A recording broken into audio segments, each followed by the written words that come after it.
This video is about notes on work orders. So in a general day, like I want to go through the work orders and make sure that everything is being followed up on and that we're current with everything. So I come in here to the work order section, maintenance work orders, and I'll pull my date range back like a whole year or something because I want to make sure that I'm capturing any open work orders.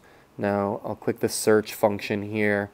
I can check at the bottom, okay, so right now I have 57 open work orders. Now if I click into something, for example, I want to check on what the last things are here. So there's an action log here, okay, the last thing that this was sent to the vendor. You see the vendors here. There's no notes, okay, so like I want to maybe follow up with the vendor and check interior walls and carpet awaiting. Let's see, what unit is this? N 101 okay, so we can write an email to the vendor again. Hey, update, please send us an invoice or what's going on with this job, right? There's a ton of actions in here, okay? So I can track an estimate. If we get an estimate for it, I can put it here and make the date that we receive an estimate, okay? I can notify the tenant, hey, this has gone to this vendor. Please contact them directly for scheduling. Okay, so we can write different things to the tenant. We can schedule it. If the vendor gives us a date, we can schedule it here. November 11th, 2016. Okay. Other action, we can mark it as done. Okay, we know the job's done because it came in through a ticket or request. We don't work with the create bill. That's for the accounting department, but we can change it to waiting. Okay. Waiting on a delivery or whatever. You can make some notes here, okay, and it'll change the status from new to waiting, new to schedule, okay. If you send an email here and you click the estimate button here, there's a request for an estimate, it'll change the status here to estimated, okay. And any actions that you do inside these actions, okay, they'll all be recorded here so we can keep track of what's going on. Now, if you already requested an update from the vendor or something in an email, you can come down here to the notes section and say, requested update from vendor on status, okay, and hit save. It'll take a date and time stamp here, November 11th, okay, requested status. So we're going to constantly be using this notes section here at the bottom in these action functions in order to like keep track of what's going on with, the project. So let's see here. Let's click on this one. I have it down here as waiting because the owner wants to wait until June or July.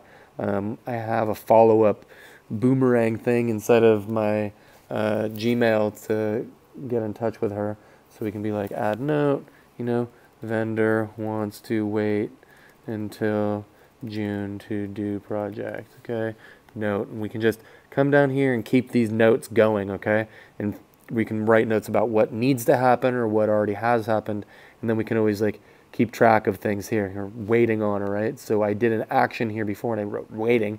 I said waiting on owner until they can identify for a new date, okay? And I did that yesterday. So I just wanted to point out that we should be going one by one through these and checking on the status of each thing, okay? I'm at the back. Check on this one. What's the status? What are the recent actions? Does somebody need to be communicated with? Okay, like, okay, the owner's waiting, so we need to wait here. Vendor to owner, I wrote vendor. We can edit the note here, okay, and change this back to owner to be more correct. And then just go through each work order, updating the actions and updating the notes, right? So bay alarm, there was some new stuff, waiting, add note. Vendor is updating bid in order to meet new low frequency sounder laws in San Francisco. Waiting for new bid and scheduling.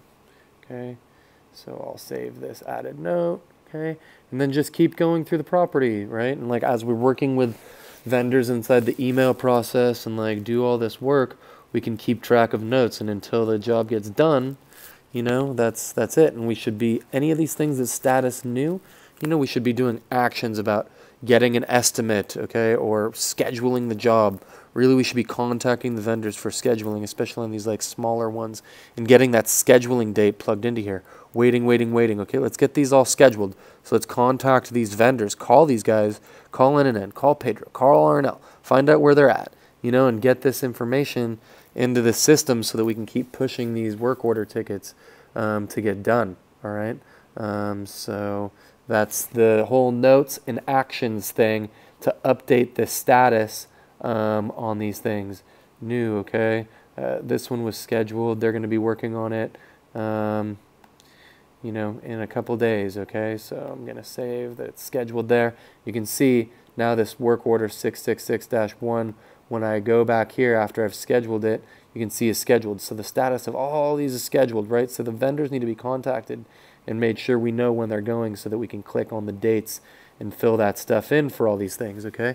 This one here, I talked to the vendor. They're going to go mid-January. So this one's on the schedule for, this is month, then day, then year. So I think it's the 15th, okay? So that's scheduled now, all right? But we got to communicate with each vendor and find out when this stuff's going to get done, and then update these things. And if there's issues or not able to schedule, let's make notes inside the work orders on every single work order here, like on a daily basis, basically. Like we're washing this list from bottom to top every day. Thanks. If you have any questions about any of this, please ask your administrator.